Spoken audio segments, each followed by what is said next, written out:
This is the Drummers Resource Podcast, session 609, and the quote of the day is, "It's never too late to learn." You're listening to the Drummers Resource Podcast, home of in-depth interviews with the world's greatest drummers, music industry professionals, and thought leaders. Inspiration, education, and motivation for drumming and beyond, and beyond, and beyond, and beyond. Hey, what's going on, everybody? Nick Raffini here, episode 609. And first of all, I want to thank everyone for the comments and the emails and things like that about the Near Z episode that was just released last week, episode 608. If you haven't checked that out, you should dig into that. It was a really special one for me, but also there's a ton of nuggets in there, especially if you're recording, you want to record, you're interested in learning more about recording, not necessarily the technical stuff, but approaches and things like that. Check out that episode with Near. It's definitely a great one. Like I said, I got a lot of feedback about it, so check that out. And now we got Mr. Jay Mumford, and this is an inspiring story, to say the least. Jay started playing drums at a very late age, not a very late age, but in his 30s, he started playing drums, and he excelled quickly, very quickly. And he talks about how he did that, and he went on to start his own band called the Do Rights. He actually hosted a drumming podcast on the Red Bull Network for a while, and has played with a slew of great artists over the years. And again, a short career, and has done a lot of things in that short amount of time. But prior to this, he was in the rap game, and he got into producing and making beats and stuff like that. So a truly inspiring story for some of you who may be a little bit further down the road in terms of age. So you don't have to start when you're 2 or when you're 10 or when you're 15. It's never too late. And this is a story that proves that and more. So let's get into it with my man, Mr. Jay Mumford.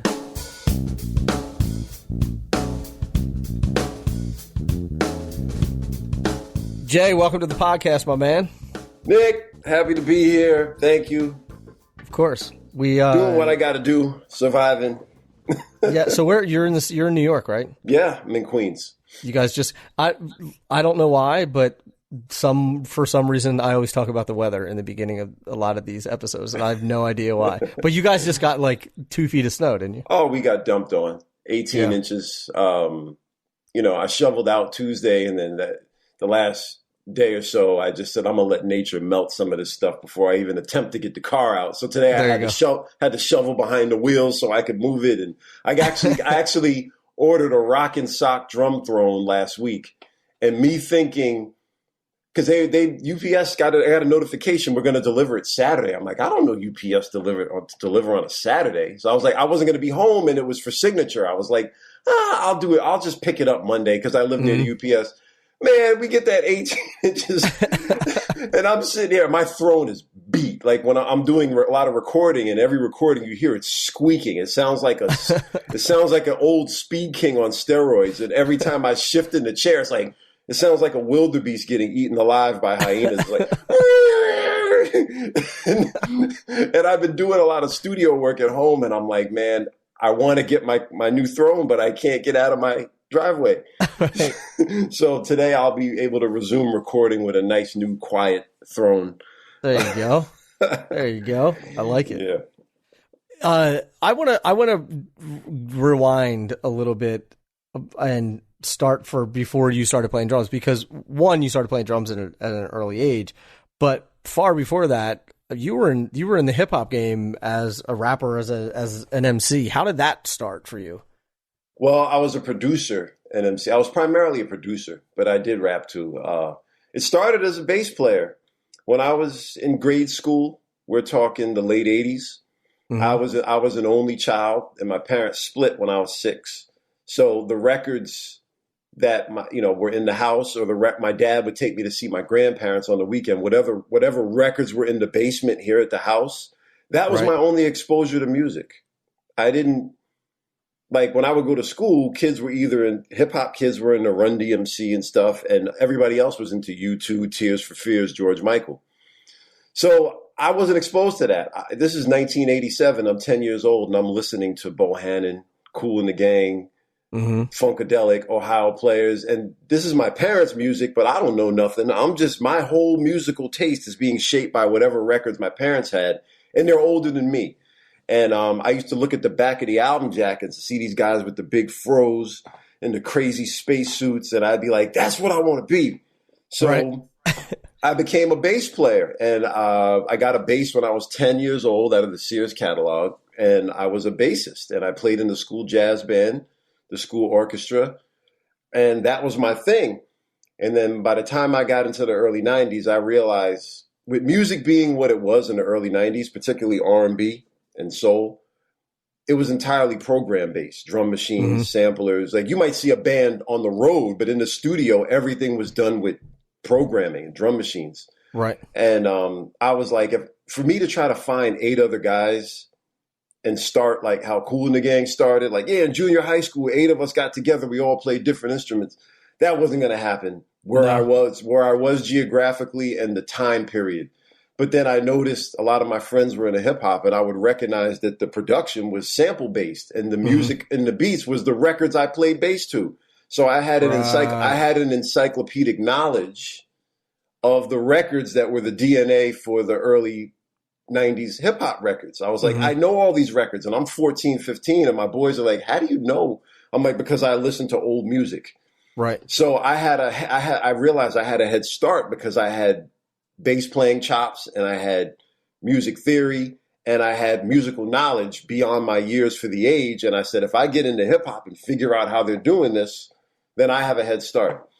So do you think that I have sort of like a double-sided question. One, do you think that the reason why hip hop back in the day was all old samples was because the people who were creating it grew up the same way that you did, listening to their parents' records, and were like, "Oh man, I could take this and chop it up and create a a beat out of it." Well, yeah, it was that, and a lot of in the 70s and 80s. Well, in New York City, they started to take music out of the public schools, and people, just couldn't. They weren't getting access to instrument instruction, so DJing became a way to do it. And you would take 2 copies of a record that had 4 to 8 bars of open drums, and you would loop it ad infinitum with 2 copies. And that's how the whole breakbeat thing started for the B-boys and B-girls, the dancers, to dance. They would isolate the drum breakdown of an old funk or soul record, or even a rock record or a jazz record, and keep it going. And then what they started doing in the 80s is using the technology to emulate that experience in the studio.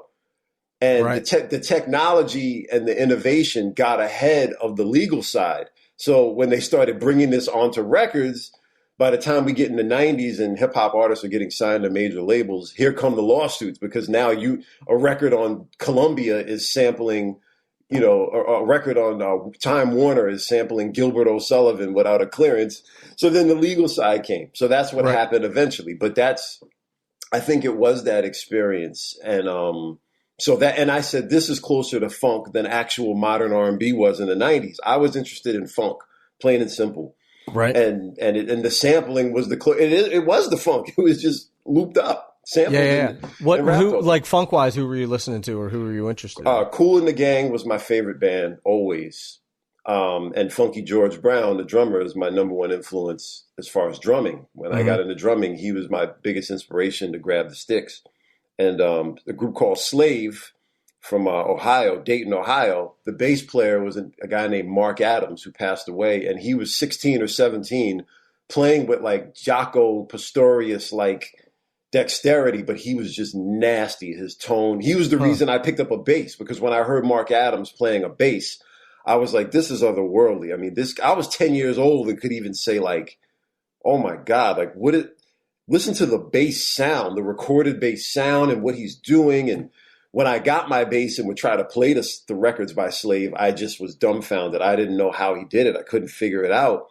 So Slave was another group, BT Express, Brass Construction. I never even heard of Slave. Yeah, a guy named Steve Arrington, who went on to become a popular R&B singer and a drummer. He was the drummer for the band. That was the group he started with. If you check them out, they were more like a funk rock band that eventually went more into dance music. But got you. the bass player was just a monster bass player, Mark Adams. And that was my impetus right there. And of course, Ohio Players, Funkadelic, Bohannon, Brass Construction, BT Express, the Meters, all the George Clinton related stuff. I mean, all of this was part of my DNA musically. So that was already there from, I'm talking like 9, 10 years old.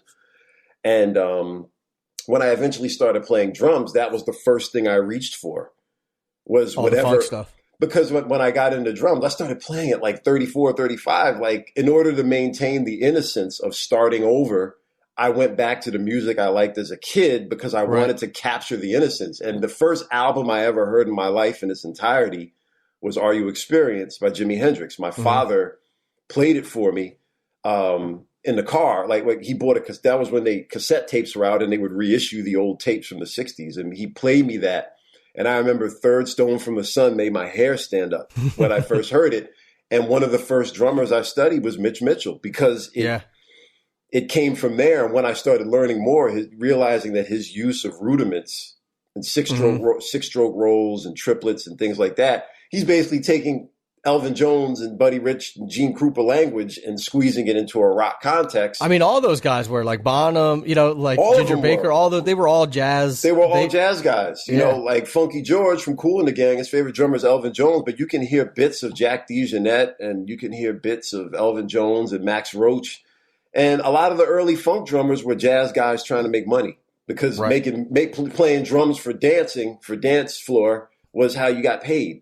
Making hit records. And they would go play jazz in the clubs at night to feed their passion. But the money in the late 60s, early 70s was in R&B. So a lot of those guys came out of jazz. Right. So which is funny now, there's now it's like you play pop to make money so that you can go play funk and R&B. That's exactly. I do drum breaks. I found a niche early with drum breaks, and that pays the bills. But then my passion is my band, the Do-Rights, which is a funk band. You know what I mean? So that's just the way it is. When the drums, it's like any other craft. Like, you have to separate. Like, if somebody might enjoy painting their house orange because they're a master painter, but when you hire them to paint your house, and you want them to paint the walls white, you're paying them to paint the walls white. So they do, because they're a painter by skill. Yeah. So that's what they do. And then when they want to paint all their walls in the house fuchsia, when they get home, they can do that and live in it. So it was, I made sure to adopt the work for mentality mindset when I started over as a drummer. That was very important to me to learn how to survive as an artist, but then to be inspired too. Right. And that comes from, all of these experiences and studying music and looking at all the drummers, my favorite drummers and favorite musicians all did it.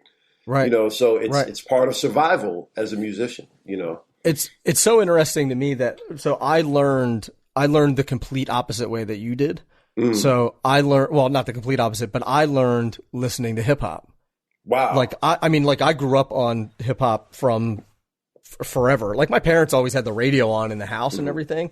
But I have an older brother, and all we listened to was hip hop. And then as I started to get older, I realized that, they sampled Parliament, or they sampled the Meters, or they sampled this person or that person. So I kind of had to like reverse engineer my learning to be like, I love all this hip hop stuff. And I don't know if it's because I love the hip hop stuff that made me love the Meters and all this funk and R&B and soul that they sampled for these tunes.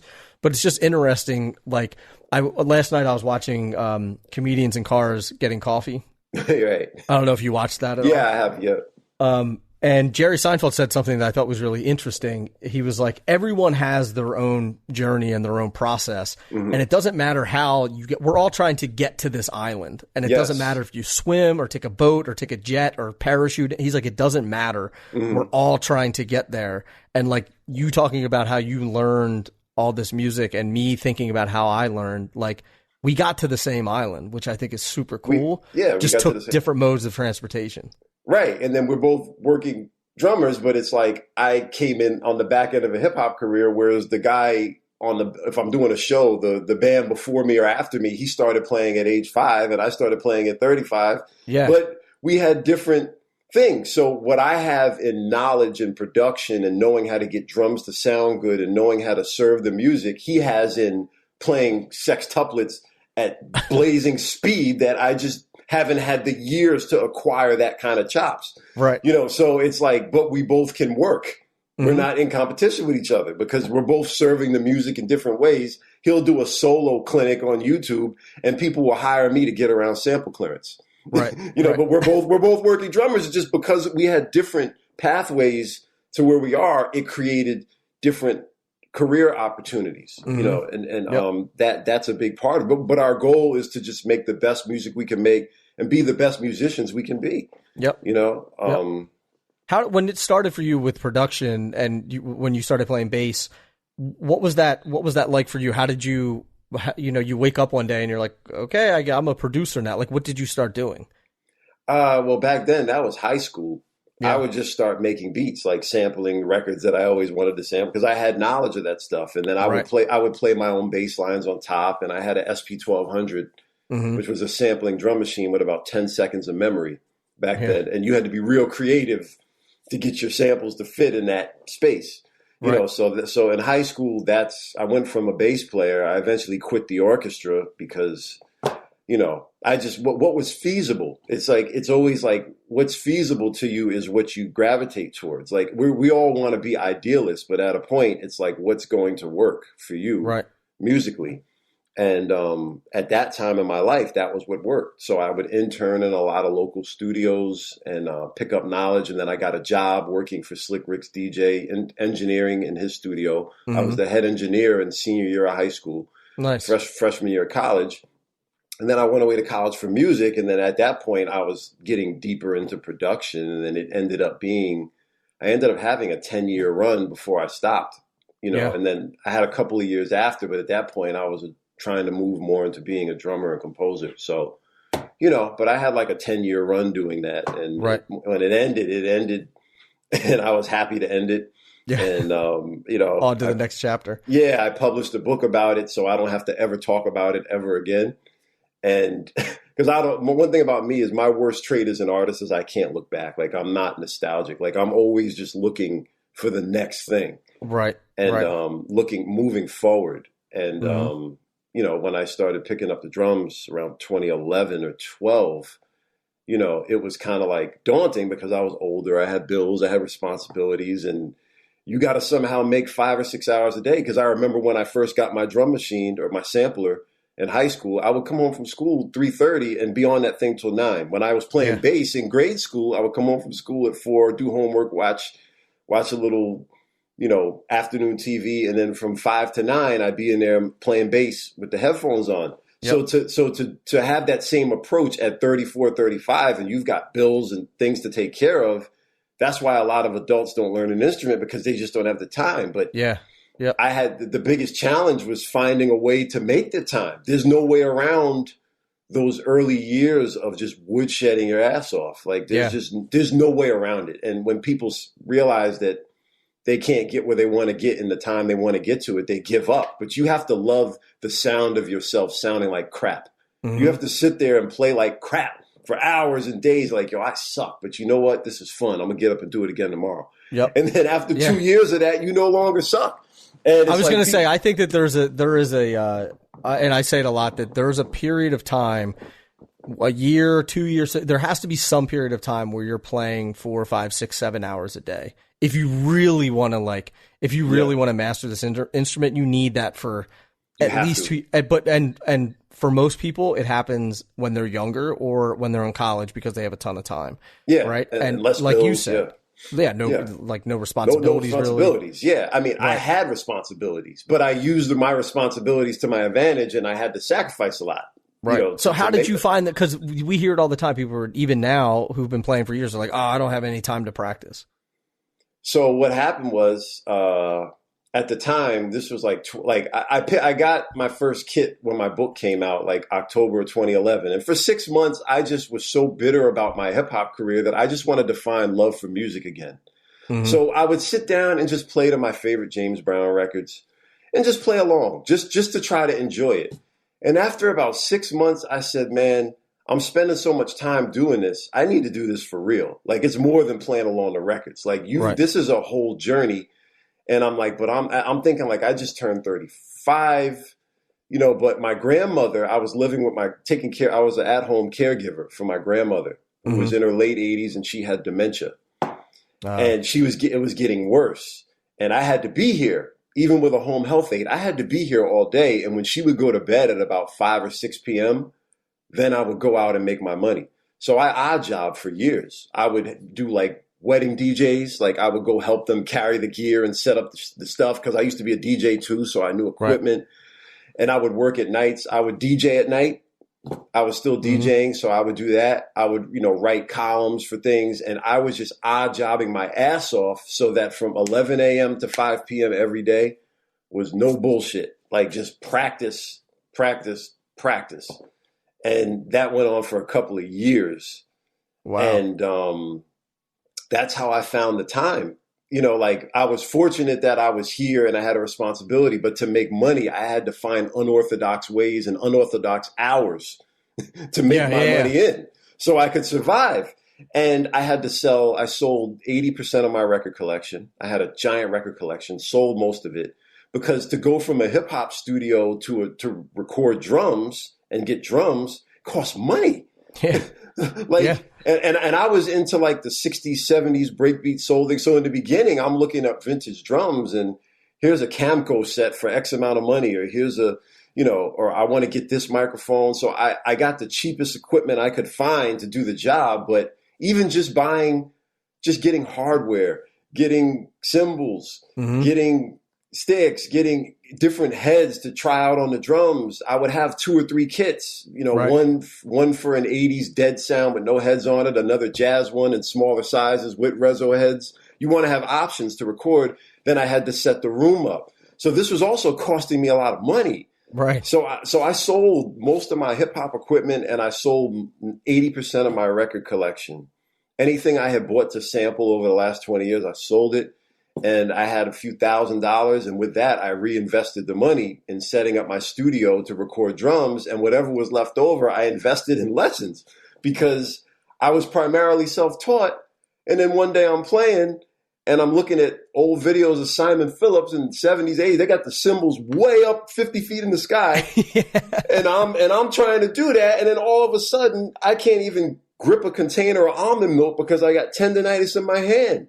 So then I go sit with the teacher, and he's like, no, that's not good. Put your cymbal the same where you would put a tenor rack tom, and you can reach it real easy and you don't hurt it. Because if you do that when you're 12 or 13, you're fine. I was 35, 36. Like, I'm getting pain already, like old sports injuries. I'm getting old.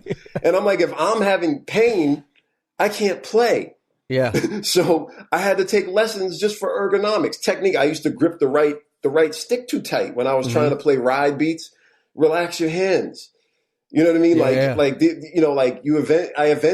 I didn't take ongoing lessons, but I would take 2 or 3 lessons with a teacher to learn things. I would start playing paradiddles, and I would play them like a Meters record because funk is in my DNA. So it's all like swung and like.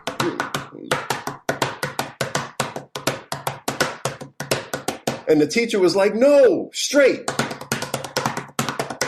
And I was like, and I'm sitting there thinking of Sissy Strut when I'm playing Meters and right. Like, if I would do a 6-stroke roll, I would go a 6-stroke roll and then accent and then kick, because that's the Motown film. Boom. Yeah. You're like, no, just go. I'm like, no. Boom, boom.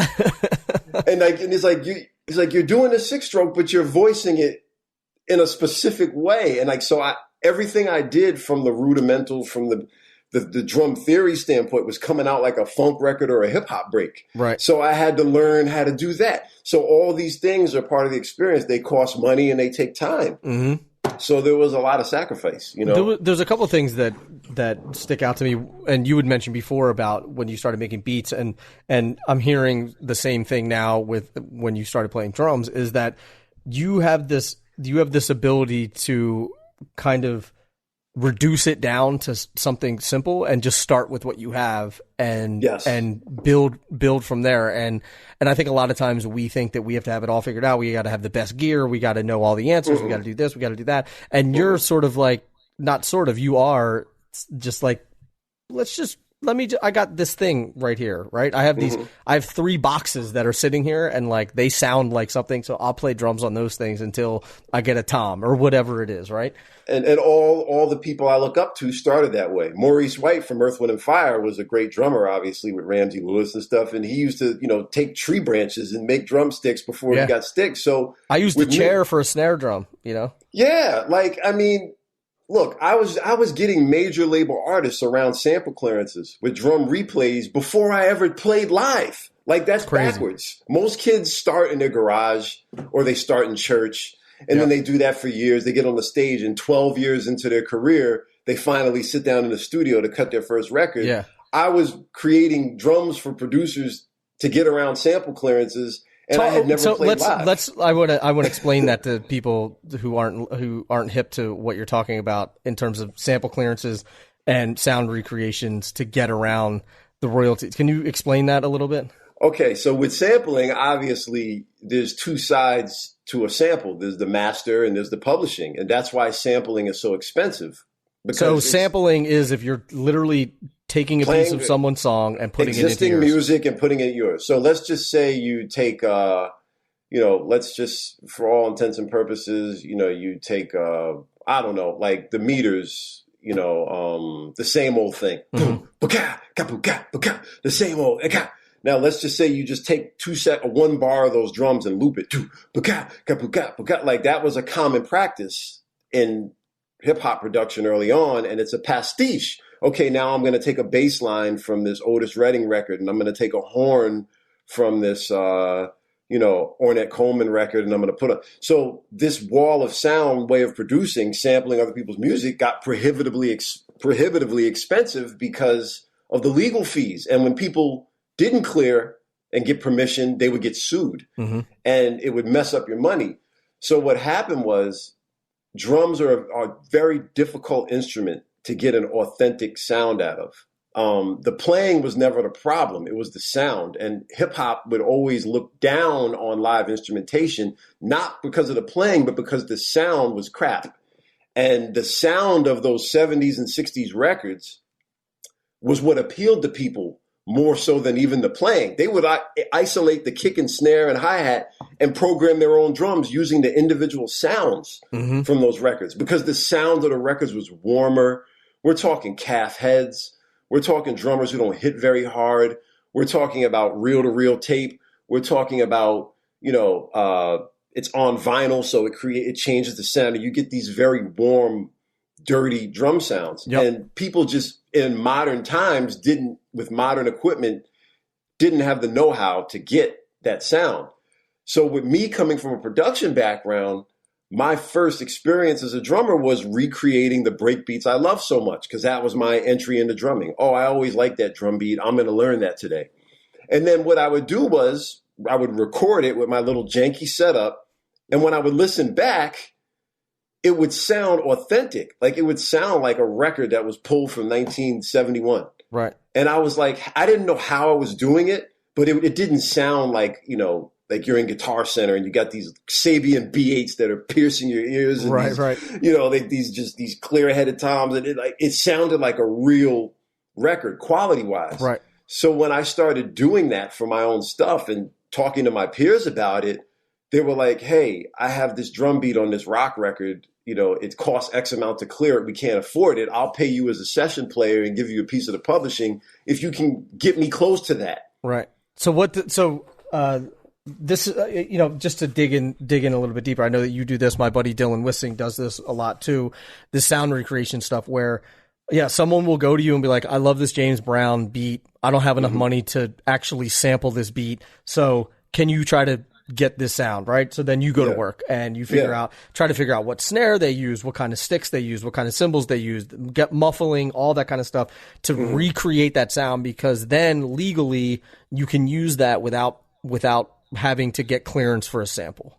Yes. And it's a lot cheaper for the artist, and it provides work for studio musicians. Yes. And I would venture to guess that 99% of the people wouldn't never be able to tell the difference. Nope. And what you do is you change it. I mean, it'll never sound exact, but it'll sound close. Right. Like I did Mad Lib recently, a month ago, on his new album, Sound Ancestors. He had a song called Road to the Lonely Ones with Fortet. And they sampled my drums from one of my breakbeat records, and it was me playing an interpolation of a Lou Donaldson groove that Idris Muhammad played 50 plus years ago. Nice. What tune? The Lou Donaldson tune. It was Ode to Billy Joe. Oh, cool. Right. So it was like, but I did my version, and it was a little bit different. I changed a couple of notes. I moved a couple of drags and ghost notes around. I made it a different performance, but I mic'd my kit in the way that I read what I do know about Van Gelder and what I know about Idris Muhammad. I tried to apply that. And I did it just for a drum break library 7-8 years ago. And Mad Lib samples it, and you go to the YouTube comments, and people think it's Lou Donaldson, and it's not. And I'm like, awesome. well, and I had only been playing drums for 2 years at that point. Yeah. So when I made that, you know what I mean? So it's like me playing it 2 years, if they mistake what I'm playing for an Idris Muhammad performance on a Lou Donaldson Blue Note record, then that means that I'm getting pretty close. Yeah. I was close then. Yeah. So, but for a while I felt very self-conscious about my entry into drumming because it was unorthodox. Like I eventually started touring, playing with other musicians, doing the traditional drummer stuff, but it came way later. It came around 2015, 16, 17, and I did my first mid-major tour in 2019. Right. So, most people do all that first, then they get in the studio. I was getting people around sample clearances and doing breakbeat albums years before I played with other people. And I was self-conscious because when at the end of the day, like the number one, for me, the best thing about music is how you play with others. Yep. That's, to me, my goal. I don't want to be a breakbeat drummer. I want to be a drummer and musician. I want to play with other people because the synergy between you and the other musicians is the magic. Yep. You got that woodpecker going off in your ear at 87 beats a minute. That pays the bills. And it was an interesting entry into drumming, but you don't want to stop there. You want to develop as much as you can and learn as much as you can to become a well-rounded player. It's just I did it backwards. You know what I'm saying? So whereas most drummers learn on a stage, and when they get in the studio, the engineer's mad because they're hitting too damn hard, because they're used to playing unmiked, they're used to playing in jams, two big Marshall stacks. Yeah. So they're slamming the drum. So when they get in the studio, most drummers will say, yeah, when I first got in the studio, the engineer was pissed because the mics were compressing because I was hitting too hard and bashing and yada, yada. And that was me. Yeah. Yeah, I had the opposite problem. I was a very quiet player because I lived in a house with my grandmother. I was recording early, so I had a very light touch. But when I got on stage for the first time, I got lost because I played so quietly. I'm sitting here trying to do these little jazzy rudimental fills, and I got two guitar players ramming on either side. They can't hear that shit. Just go digga, digga, digga, digga, digga. Don't try to do don't do that. It's not a breakbeat. Right. Just 2 and 4, turn your stick over to the other side and bash. And I remember my early live, when I first started doing shows, my wrist, I'd be dunking it in buckets of ice water the next morning because I would tear my hands up because I wasn't used to playing loud. Yeah. You see what I'm saying? So did you make, I don't know if you made the same mistake that I did, but I used to think that playing loud meant you hit harder. And then I realized that playing loud is you just need more height on your sticks, and that's it. Yeah, you need more weight, and then it's how you hit. Right. Like I would be like, no, I gotta just. Ugh. Yeah, but I mean, like when I say loud, I never was the kind of guy to lift my arm all the way back, but I would tense. Yeah, that's what I did. Tension is the worst possible thing that you can possibly do because then you lose your groove, you lose your fluidity when you get tense, and then everything gets crammed up. So how do I stay loose but be assertive? And then you learn about heavier sticks. You learn about where you hit the drum. Make sure your rim shots are good. You hit the rim in the center, you're going to get the loudest possible sound. you bring your bass drum beater back a little bit. You learn these things where you can expend the same amount of energy you would at home, but get a louder sound. Like that only comes from being on a bandstand and being in pain for 2-3 days. Yeah. Like you learn to we got another show Friday. Like shit, I still got the Motrin going on. I got the icy hot.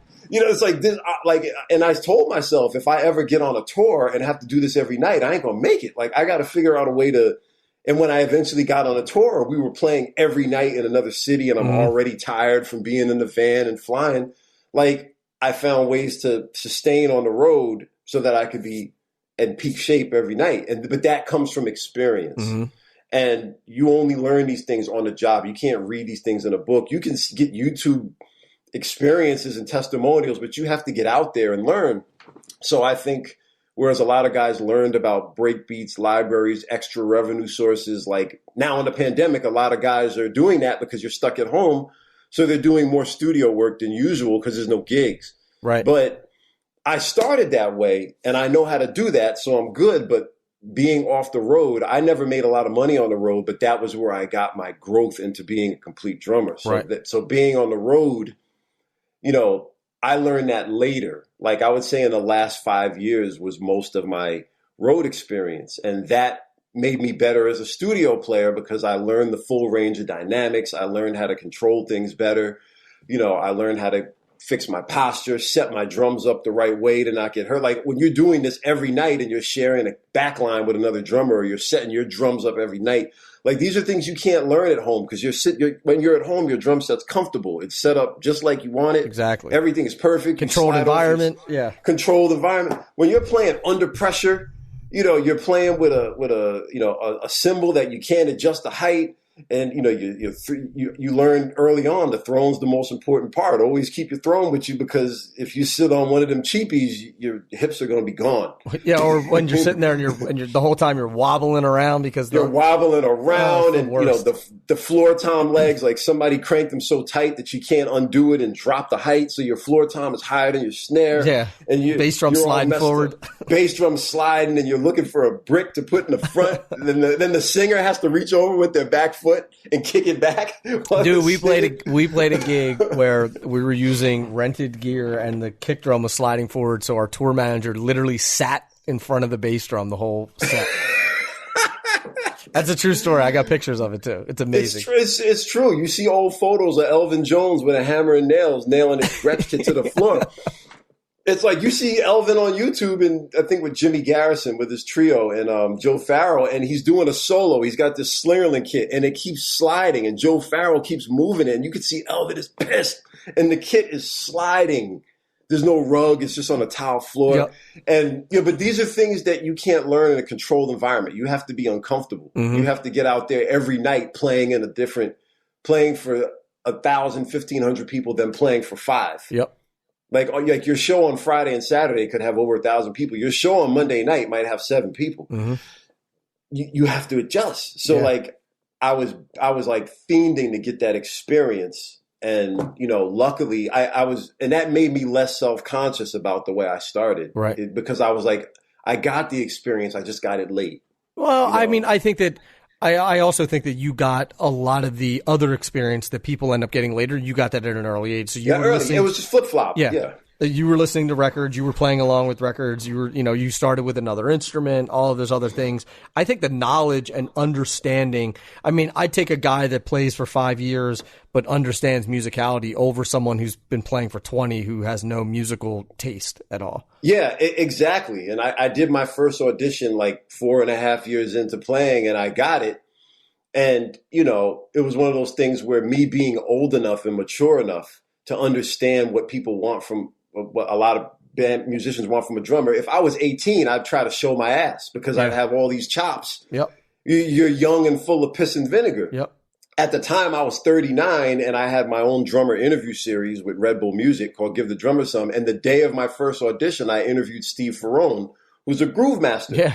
And I said, man, I got my first audition. I kind of know what to do. He's like, just play the song.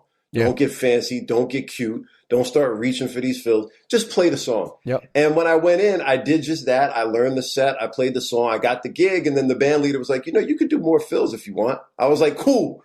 You asked me for it. I will insert. But me being older and with years of experience in music outside of drumming, you learn what ego can do to your career. Mm-hmm. You learn that music is a team sport. It's not golf. It's basketball. Yeah. It's football. You need to work with these guys to make the best show possible. And whatever your role is in that particular band, you have to fulfill that role. If they want you to go ape shit, you do it. But if they want you the whole time, you do it. You know, you learn to be go from being a hip hop artist, alpha dog, to a work for hire mindset is a bump down in the ego. You got to check yourself, because now this ain't about you, your songs, you're the headliner, what you want. You are part of a machine, and what they think matters, because otherwise you're out of a job. So to humble myself and deal with that change in dynamic from being a solo artist to a team player, I think being older made it easier, because I understand. And I also understood that I don't have the years of experience another drummer has, but I do have life experience and I have musicality. So let me play that up, and then the chops will eventually catch up on their own. So I played to that strength that I did have, and eventually they would start giving me solos, like after because I'm building my chops when I'm not on the stage. So then I was just the pocket guy. And then when I started improving, then I started getting solo, so I think, I always saw my path as a disadvantage early on, but over time I was like, it was advantageous. It was just backwards, and it's all in how you look at it, how you perceive it. And like you said, we're all trying to get to that island, and we all take different paths. So that's how you do it. You might take I-5, you're in California, so it's I-5 and versus 110 or 101 or whatever. Like, we're all going to get to, Right. One might have more traffic, one might have more tolls, but it's like we're still going to try to get to the same place. Exactly. Yeah. Great news from Evans Drumheads. Now you can turn your drumheads into a work of art with their custom drum heads. All you have to do is upload your design, and they print it using high quality photo resolution images directly onto the drum head. And they're available in sizes everywhere from 16 to 26. And let me tell you, these things look amazing. They sent me a bass drum head with the Drummers Resource logo on it. I was blown away. It looks so cool. And the best part is you can save 20% by using the promo code DRUMMER20, drummer, and then the numbers 20. So if you go to evansdrumheads.com, use the promo code DRUMMER20, you can not only save 20%, but you can also get yourself some amazing looking heads. The offer only runs until December 31st. So make sure you do it today. Go to evansdrumheads.com, use the promo code DRUMMER20.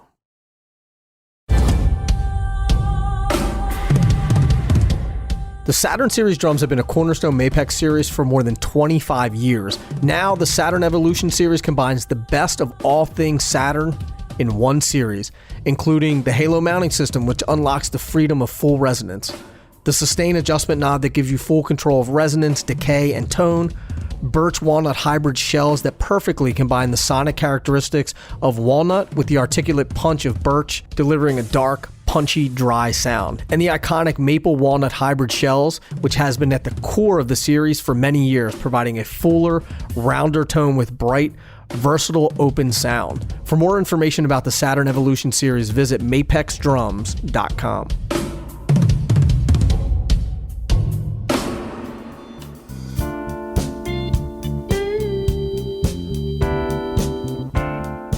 Speaking of California, when we first moved out here, and I'm telling this has nothing to do with my playing, but I think that it goes more to about the idea that musicality is the most important thing.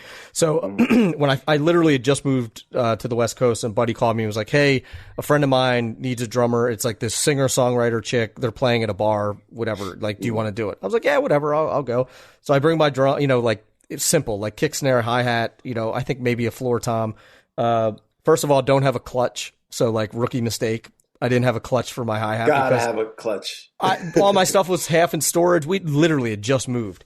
And so we get there. I get all set up. I use duct tape to like tape my hi-hat to the stand and everything. So it worked.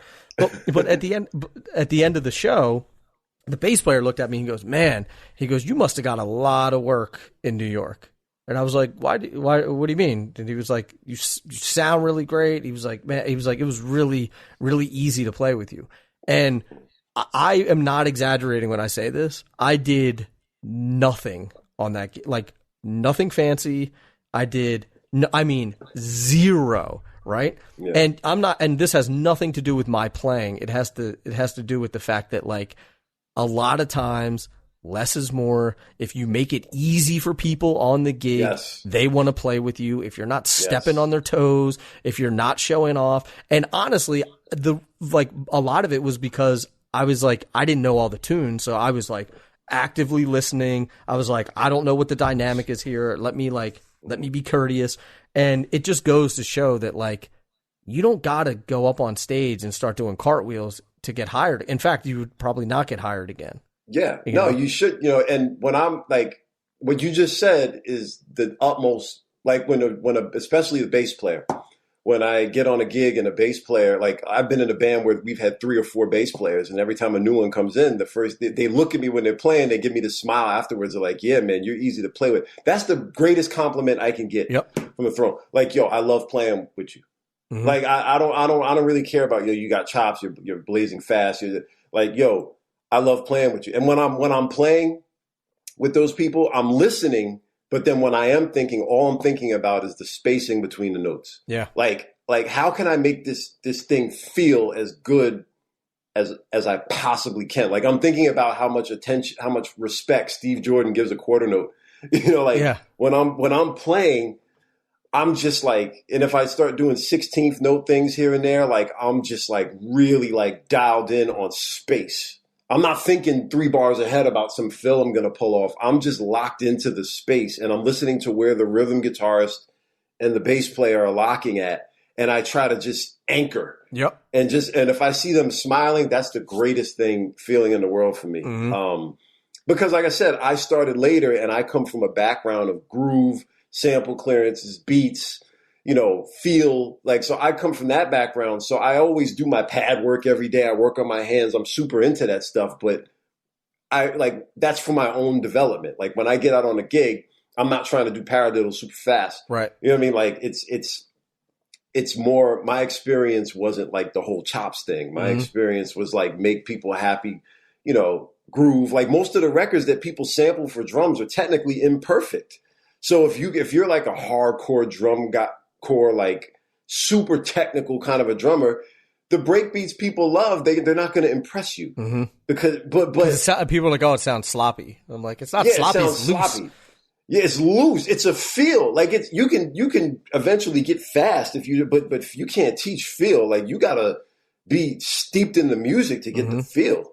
Man, like, I will say this: after we've done 600 and some of these interviews, right? Wow. 99.999% of the people who have really good feel spent a lot of time listening to and playing with records. Period. Yeah. End of story. No questions asked. Like, everyone from you to Steve Jordan to James Gadsden to Steve Ferroni, all those guys, everyone was like, I played along with records. I listened to a lot of records. I went down rabbit holes of listening and listening and listening. George Slupik, who I just had on, who connected us. Yeah. Like, how did you learn all this, all this music and style and feel and phrasing and all that kind of stuff? And it was like, I listened to records. You listen to records, and when you play the records, these are records that most of them weren't cut to a click. Right. So your anticipation gets good. And I think I think the important thing, and not to cut you off, I think the important thing too, playing with the records, and I already know that you did this, is not just playing with the record, but like trying to play what they're playing on the record. Not just like blowing over top of it and like, oh yeah, I'm playing to records. No, you're not. No. You're playing to your ego. Exactly. And it also teaches you about chord structure. Yep. Right? Like, you learn about your chord progressions. When you do feel, you know where to put it. Mm-hmm. You know what I'm saying? When you change dynamically, when you're playing on a record, picking up intensity in the chorus or during the solo, but laying back in the verses, like, you could play to a click for 20 hours a day. You're never going to get that. Right. When you play the records, you get sensitive. Like, Al Jackson is one of the most solid drummers in history. The first couple of years, like, I just would have Booker T and the MG's greatest hits, and I would play to that thing every day, just to get the feel together, the space. And Steve Ferrone, I would play those Average White Band Soul Searching album, and it never failed early on. Every time I went around the corner for a fill, Steve is like, hey, I'm back here. Where did you go? Like, I'm all the way into the net. And that's what showed me that a lot of people, some people's intention is to rush, and some people's tendency is to drag. And I learned from playing to somebody like Steve Ferrone, a great time, I learned that my tendency was to rush. Mm-hmm. So then the metronome came out because I figured out the problem, and then I played with it down on 50 beats a minute. Do you feel like you used to rush in grooves or in fills? I used to rush in fills, and in grooves, when you have a lot of linear 16th note stuff, the spacing between all the subdivisions, the subdivisions might not be super clean. So it was easy to, and I would like rush the individual ghost notes sometimes. Yeah. So I might not, yeah. When you're playing, it's hard when you're doing it on your own, because when you're playing with people, I think that you get, if you're playing with really good players, you start to get some of that constructive criticism. Like I used to play with this bass player, Stacey McGee, played with Boyz II Men for years and Genuine and all these other people. He was an awesome bass. He had impeccable time. And we're playing a gig one night, and he's like, "Hey, man, just so you know, like I've been meaning to talk to you about this. You speed up when you do fills." And I'm like, if he never told me that, I don't even know if I would have ever discovered it. You know what I mean? And so it's like getting around, being very hypercritical when you're in your practice room or when you're playing, recording yourself or whatever, or getting around people who are great musicians. Right. And I think one advantage I did have to starting how I started is when you're recording yourself doing drum breaks, everything's solo. Like you're not playing with other people. So every mistake sticks out like a sore thumb. Whereas when you're playing with people, if you like get sloppy with your ghost notes, you really can't tell because everything's on top of it. So a lot of times you can get stems from records from the 60s and 70s, and you hear the isolated drum tracks, and you can hear they're not perfect. Right. There's all kinds of rushing and dragging and there's sloppiness. And that's fine because the music is human and great. But we never knew all these years that these things existed because they're underneath all the music. Yeah. So when you're primarily playing with other people, you might get good time, but your individual spacing might be sloppy, and that contributes to the feel. Mm-hmm. Because if you start with a swung feel and then it gets straight and then a little swung and then a little straight, like that's something you have to go into the woodshed and work on because you might not hear it with a whole band playing. But when you have a 3-minute isolated drum track and you can hear that the swing eventually starts to straighten up gradually, or that you're rushing notes here and there, or your dynamics are kind of getting off in parts. Mm-hmm. Like it's under a microscope, totally unfiltered. Right. So then so when you're hypercritical of of these drum tracks, and you're realizing you're going to send this to some producer or engineer, and they're going to be listening to this in their session, you're like, oh no, I can't send them that. Like, that's what tells you, okay, tomorrow we're going to put this metronome on 60 and we're going to play that groove slow before we play it fast. Yeah. And then your muscle memory and your feel for the spacing comes. And then when you speed it up, it's easier to play fast than it is to play drastically slow. So that is because when you play fast, if you do something sloppy, no one's going to catch it. Yeah. But if you play something real slow, every note is like, ugh. Mm-hmm. You know, yeah, trying to play like some ghost note groove at 40 beats a minute is like, oh no. I think even pro drummers are going to have a problem with that because not a lot of situations call for it. You have to reach for that you'll probably never be asked to do that, but you do that to develop so that when they ask you to do it at 71, it's a breeze. Real good. Real good, and you're not spending 6 hours to do it. You're doing it in a couple of takes. You know what I mean? So being hypercritical, playing the records, the sample stuff helped, but then playing with people. We're in the cell phone era, man. Like this is something that the drummers we grew up admiring, they didn't have this. So every rehearsal, when I first started playing with people, I would record every rehearsal as a voice note, and I would connect the thing in my car, the little adapter, and I would listen all the way home. And I could be like, yo, I'm rushing. Like my BPM went up like 12 around that fill. Like that's just crazy. Like I would be in the car figuring it out. Yeah. It's like being an athlete and you watch game film on Monday. Yeah. Who missed a block? You know what I mean? Yep. Like who should have cut at this time? Who did this? Who did that? Like when I first started playing live, I would film all the shows and not even for Instagram purposes or showing off, for my own for my own review. And review, I think, is the key word, and not for self-deprecation and to get on yourself and tell yourself how much you suck. Yeah. It wasn't to feel bad, and it wasn't to put up and humble brag. Right. It was for me to, all those early shows and rehearsals, I would go back and listen and say, okay, where can I fix stuff? And like, that's the small things, like going around a fill speeding up is natural because the energy picks up. You want it to be elastic. You don't want it to be metronomic the whole time. But if you're going up insanely and you're landing in places where the band can't lock, that's a problem. Mm-hmm. So you're not going to learn these things doing breakbeat kits for people. Right. You're not going to learn these things getting sample clearance and drum libraries. That's a revenue stream. That's a skill. It's a niche. It's great, but you're not going to learn these survival skills in your basement. So I remember we were on the road, the keyboard player in the band, one of the bands I'm in, he had a little handheld cassette recorder. He recorded every show. And in the van the next day, we would listen to the show. Yeah. These guys all went to Berkeley. So like for them, it's shits and giggles. For me, I'm in the back, like with the stone face on, like, man, like I got to get consistent with the backbeat. Like I'm clicking like crazy in this song and this, that, and this is off. And I'm not saying nothing, but in the back of my mind, I was like, tonight, be cognizant of that. Right. And that's why touring makes you better. Like even a 10-day tour, you can improve dramatically because every night you're putting things under a microscope and correcting them. And between show number 2 and show number 8, you can hear that problem starting to alleviate because you're being aware. Yep. And you're not just getting caught up in the emotion of playing. You're aware. You're still enjoying the emotion and the vibe, but you're being cognizant of what's a problem. And the band never complained about this. This was me, right? Because I'm like, one day somebody might share this footage, and I'm gonna have to like untag myself from the post. Because Jay, you got some splaining to do. Yeah, and it's like one day I'm gonna look back on this. So it's like you said, it's not in a way to trash yourself or be hypercritical, but it's a way to get better. And these are advantages that our heroes didn't have. Mm-hmm. They just played so much that it just happened. And then, like you said, somebody in the band an older member of the band might tell them what was going on. But now we can actually bear witness ourselves. Yeah. So I documented from my very first rehearsal on through my first show, my first tour. I would eventually delete it because it takes up space on your phone, but I would document everything, go over it. What can I learn from that? And then delete it. Yeah.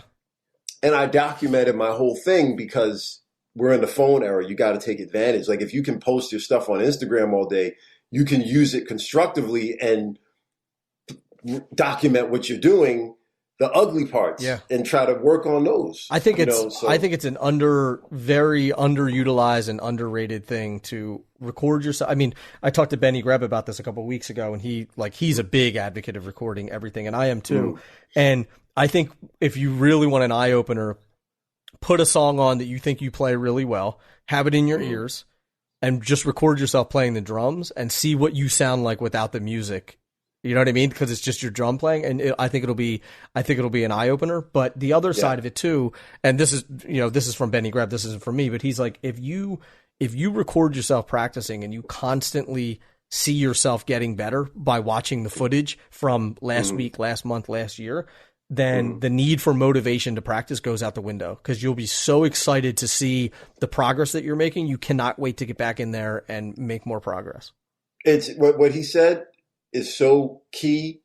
Like, that's what I was saying earlier about if you can deal with being lousy and still love to do it, when you start to hear the results, you get even hungrier. Mm-hmm. I remember in the beginning when I first started playing in early 2012, when I decided to play seriously, like I said, I DJ'd a lot.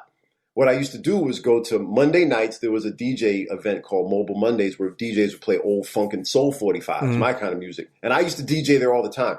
I went every Monday, took my pad, a snare stand, and some sticks, and I sat in the back of the club because I knew that sitting there doing stick control to a click at home, I would, after 2 or 3 minutes, I would get up and walk away and go to the kit. So I never got to work on my hands. Mm-hmm. But when I was playing to music in a social environment and a girl comes up and says hello and talks to you and, you're playing to these disco records and I'm like, I've worked on my hands for 3 hours. Everybody's laughing at me, but they think it's interesting. And I'm sitting there in a lounge in New York City with a pad and sticks in the back of the club. Yeah. That was but I needed to do that because I didn't have the patience to pull out Ted Reed books and George Stone books and sit there for hours with a chirper. Like I had to find a way to work on my hands for hours at a time to get them to where I needed them to be. And then that's how I got my start. And then once I started seeing the improvement and people started saying, I remember I took a lesson with Mike Clark. I took 2. And the second one was a year later. He's like, yo, man, your hands look so much better. Now, every morning I turn on Austin Burcham's Creative Pad Patterns. It's a 35-minute workout. My morning coffee, I do that 35-minute workout. And then I do the Tommy Igoe 10-minute before bed. Nice. So every day I'm getting 45 minutes on my hands, no matter what I do. Mm-hmm. Like that, and I love it. What's the 35-minute one? Austin Burcham, Burcham. He has creative pad patterns for drummers, and it's 15 exercises done at 3 different tempos.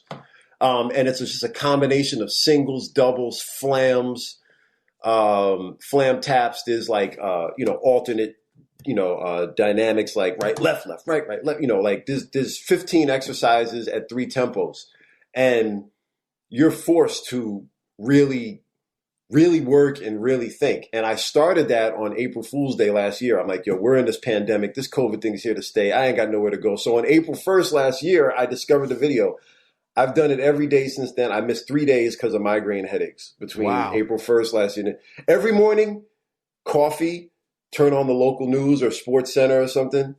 And I take that pad. And when the sun's coming up, I do that thing every morning. And John Wicks from Fits in the Tantrums is a friend of mine. He's like, do your pad work in the morning because then if your day gets away from you, you at least know you kept your hands in shape. Yeah. Right. What is it on YouTube? It's on YouTube. Can you send me the link? Because I want to put that in the show notes. Yes, I'll put that in the show notes. And I've done that every single day. And then I do one of the Tommy Igoe ones or maybe Rob Beatdown Brown, like 5 minutes of singles. I'll do that before bed at night. And so no matter what happens in between the day, there might be a day where life happens and I only get 5 minutes on my kit. Yeah. Because working on your hands is like playing basketball. Like if you stop shooting free throws for a week, you're going to lose. It's going to take you a while to get it back. Yeah. If I don't pick up my sticks for a day or two, I can feel it. Like my hands feel like they're made of clay. Mm-hmm. You know what I mean? So this is a discipline that's different from being a producer, because it's physical. It's like stretching, you know what I mean? So I'm not doing this to be a drum corps champion. I'm doing this to keep my hands loose. And I learned to enjoy practicing when I started seeing what practice can do. Right. I think people hate practicing because early on there's no improvement because you're in level 0, you're in a basement. Mm-hmm. But then there's a switch that goes off at a certain point. Yeah. And then when you realize, the work that you put in, then, and you realize it's paying off. And then other people say, my boy Mike Duffy plays, drummer out in California. He's been super helpful. He's been playing for 30 years. He did core and everything. He's like, your hands are getting better in the videos. And then you go to Instagram and I look at videos from 3 years ago and I'm like, wow, I got better. Yeah. You know what I mean? I'm not where I need to be, but I got a hell of a lot better. And then you realize this daily routine, coffee, pad, go downstairs, metronome, slow, play on record. You just don't see it in real time. Yeah. But people who aren't in here with you, they can see it. Yeah. People who don't watch your videos or hear you for months, hear you later, your time got better. And that drive to get better, it started with me taking the pad out to a nightclub and looking like a psychopath. But it's like that was the only way I could get on the road of working on these things that no drummer can avoid. Like you don't have to be a chops champ, but you should have enough facility in your hands to do interesting vocabulary and also keep loose. Like injury is, I'll be 44 in 3 weeks. Like injury is real. Like when I wake up with pain in my wrists or fingers, I panic because then I can't play. Mm-hmm. So this is all part of it. And I think if I was young, if I started when I was younger, none of this would matter. Mm-hmm. I would have my cymbals 50 feet in the air. I would bash. I would play when I felt like playing. Right. And then, so none of the bad habits were there because I knew I couldn't afford to because I'm too late in life. And I do this, full time now. So I'm too late in life to make those mistakes. Sure. Like I got bills to pay. I'm a grown man. I got to survive. Like I can't go. I'm not going back to my prior career. Like I'm in this for the long haul. Right. I can't afford to make mistakes I would have made at 18. Mm-hmm. Like I've got to be smart about it, and I've got to be smart about what I spend my time on and what I leave alone. I'm never going to be a Gospel Chops Guitar Center champion. Right. I'm never going to be that. Not going to bother. Yep. You know what I'm saying? Because it's just not a good use of my time. Exactly. But, so you learn that too when you're older. You learn about finding a lane, learning as much as you can, but then having a focus instead of trying to play. I was talking to Zach Albetta about this. Like, do you try to learn every single style, or do you master a lane and learn a little bit about each style enough to be able to? And we both agreed, like, you try to master everything, there's always going to be somebody to outplay you in that. Sure. And take your gig. So it's like, because there's somebody who lives, eats, breathes, and sleeps bebop or reggae or break beats or drum and bass trap beats or just pocket or whatever. So you try to be as well versed as you can, but then you realize, like, you're never going to play in church. Yeah. That ain't going to happen. Right. Don't even bother. Right. Well, I also think it depends. Like, if you don't want to play anything else other than jazz, then I think it's almost like a waste of time to play. Well, it is a waste of time. Yeah. Like, if that's what you want to do, you know what I mean? Like me, because I'm mostly in funk and break beats, there's a little bit of influence from everything. So I have to learn linear fills. Mm-hmm. Maybe not to the level that, like, someone like Thomas Pritchett, I'll never be able to do that. Right. But I have a couple of linear fills in case I get a job that needs that. I'll never be a bebop swing drummer, but I work on my ride beat because sometimes funk, the feel of good funk in certain hip hop has this inherent jazz swing. You might not be playing a dotted or you might not be playing a ride beat, but you have to internalize the feel and put that on the kick, snare, and hat. Yep. So I listen to a ton of jazz and practice a ton of jazz, but I don't play jazz. But I use the feel for funk or hip hop, like reggae and one drops. I never get to play reggae, but that feel of the one drop, you can internalize that feel and apply it to a different style of music that is in your wheelhouse. Mm-hmm. And so I try to take some of the, poignant points of each and apply it to what I'm doing, but I'm not going to spend 12 hours a day trying to do like drum and bass stuff. Yeah. Like it's just not my lane. It's just a fool's errand, so you get overwhelmed. Your brain like starts to explode if you feel like you have to master every single thing. And with me being older, I don't have the time. Yeah. Like I don't have the physical years on earth to master every style of drumming. I just don't. I've been playing. This is my 10th year playing. I don't have time. Mm-hmm. There's a lot of people that I talk to who are sort of in that position where they say, okay, here's my plan. And it's like, I'm going to work a half hour a day on my hands and then a half hour a day on this and then 45 minutes on this. And I'm like, you have 19 things that you're going to work on every single day. Like you're going to keep that up for 4 days and then you're going to stop. So how do you suggest that people find that focus and just focus on the things that are important and not sort of waste their time or try to overwhelm themselves with too much stuff? Well, I think like things like the hands, like I spend 45 minutes a day on the hands just for the hands because that's universal, right? Right. No matter what you do, you might not need as much dexterity for some styles as others, but you're going to need to have your hands be loose and good to do anything, right? Yep. So working on your hands is one thing, but I know what you mean. I used to do that. I'm going to spend 20 minutes on Afro-Cuban. I'm going to spend 20 minutes on hip hop. Ultimately what happened with me, I didn't overthink it. Whatever my work called for determined what I worked on. And a lot of it is funk and breakbeat stuff. Makes sense. I get, and then playing in a rock band. Right. So what does that mean? Okay. Jazz swing I'll work on because the swing, when it comes to hip hop beats, they can be straight, slightly swung, way swung, like Jay Dilla 12/8, Daru Jones kind of swung. Like, so working on feel is universal because, in hip hop or for funk or breakbeats, funk is so widely varying with the swing itself, it's always going to come in handy. Yeah. Okay. Like playing in a rock band, consistent backbeat and good time, that doesn't go out of fashion either. So you work on that. And then I have stuff I like to nerd out to, like triplet things and those little Mitch Mitchell things. Like I use that for my own band, so I use that, right? But like I really don't, every time in practice when I try to reach for a wild linear, 4-bar linear crazy fill, it throws the whole band off anyway. Right. Even if I pull it off, the guitar player's like, what the Yeah. Like my partner is like, why did you What try was to that do that? for? Yeah.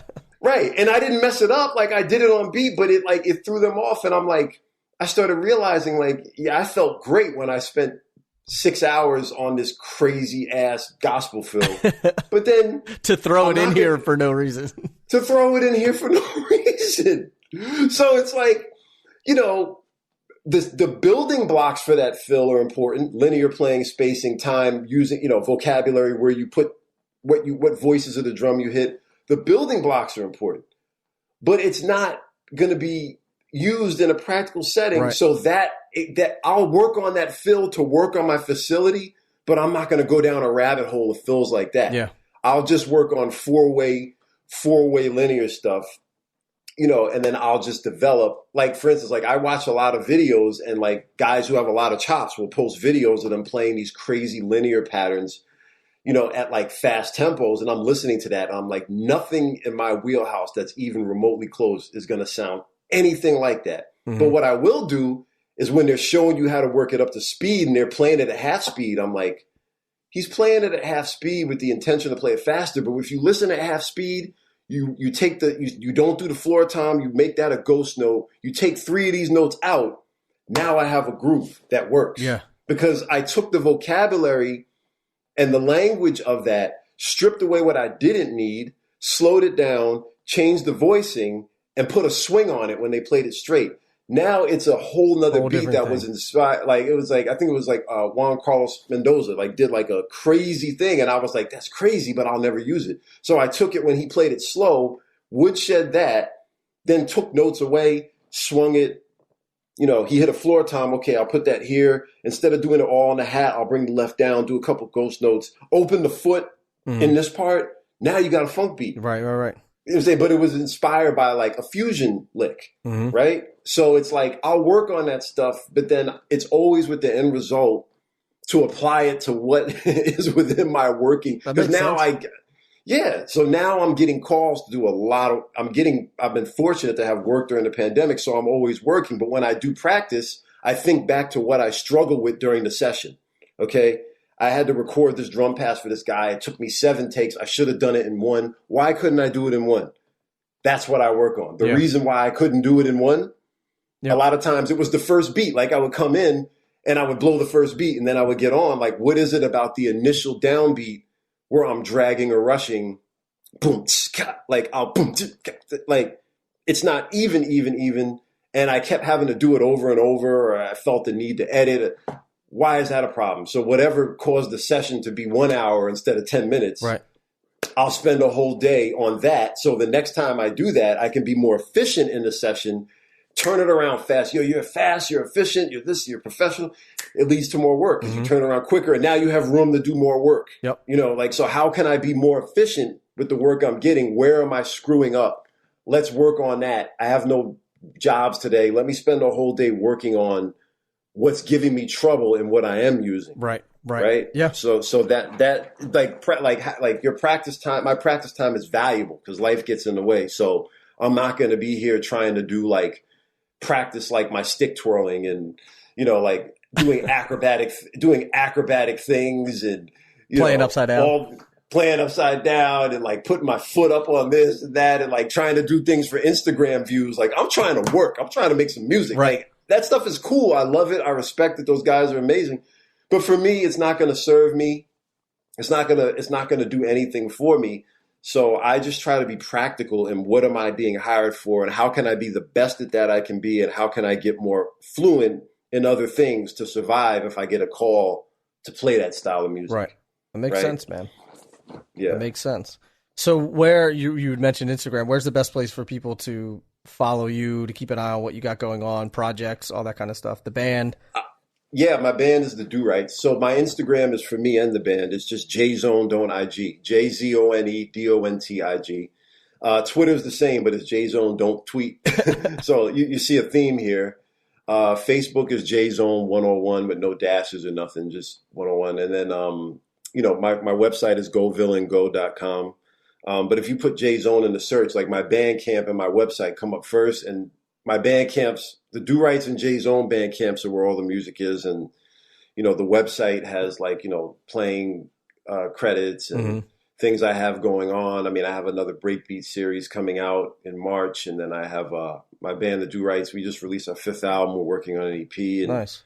I'm doing some studio stuff for Black Pumas and different people, Madlib, just doing stuff for session work for different people, and so I have that going on, and I have my own interview series with the Give the Drummer Some on Red Bull Music Academy. That's on my website. So I interviewed a lot of these funk drummers that I talked about. Everybody from Questlove, Gregor Rico, Mike Clark, Bernard Purdy, David Garibaldi. Mount Rushmore cats.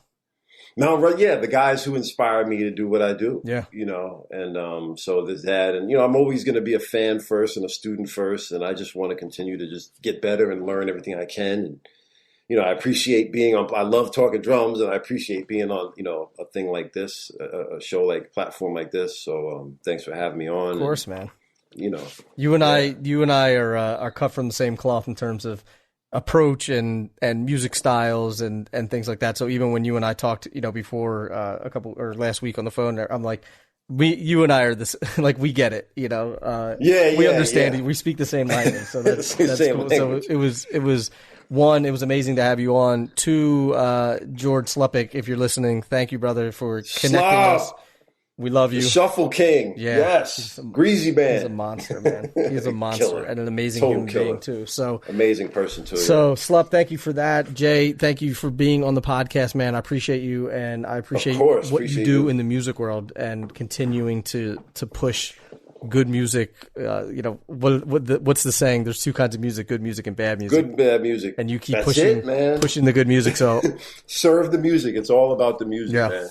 And I appreciate it, man. So thank you again, brother. Thank you, man. I appreciate this. I will be talking to you soon.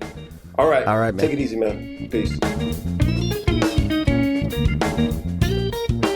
There you have it, Mr. Jay Mumford, and you can check out the show notes by going to drummersresource.com/session609. Also, I have 2 questions for you. I'd love to hear your feedback on this. One, we have a Facebook group. It's a private Facebook group, and there's like 3,500 members in there, and we don't use it that much. I mean, people post to it all the time, but it's just people posting videos of themselves playing and things like that. And I'd love to make it more of a community where people who listen to the podcast are in there talking to each other and getting to know each other and things like that, and really creating like a supportive network in there. And so I'd love to hear first of all, join it if you haven't already, but I'd love to hear what you would like to see inside of that group and where you would find value. That would be really helpful to make that group better.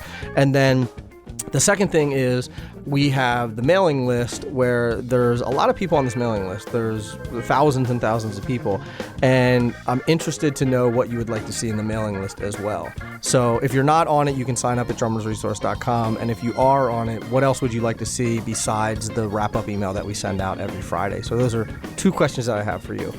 And again, if you want to check out the show notes to this, head over to drummersresource.com/session609. And other than that, that's all I got. So until the next podcast, keep drumming. Thank you so much for listening, and I'll be talking to you soon. Peace.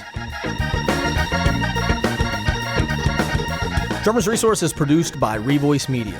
Executive producer Nick Ruffini, that's me. Edited by Justin Thomas. Video editing by Tomas Shannon. And graphic design by Catherine Wade. For more music and entertainment podcasts, be sure to check out revoicemedia.com.